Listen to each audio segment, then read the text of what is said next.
கார்த்திக். நான் வந்து பார்த்தீங்கன்னா நெட் சர்க்கிள் வந்து செட்டு என்பிகே ஸ்டிம்ரிச் வந்து பார்த்தீங்கன்னா இப்போ ஒரு 6 காலமாக நம்ம அந்த பாக்கு வந்து கொடுத்துட்ருக்கோம். இது மங்களான்ற ஒரு ரெட்டி கரும்புதோர வில்லேஜில் கொடுத்துட்ருக்கோம். நல்லா இருக்குது, நீங்களே பாருங்கள் எப்படி இருக்குன்றது.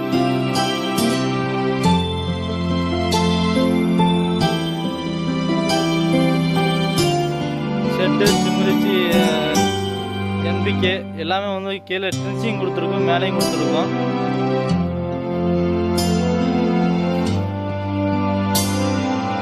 நீங்கள் காடு ஃபுல்லாக பார்க்கலாம். ஒரு எப்படி இருக்குன்றது நீங்களே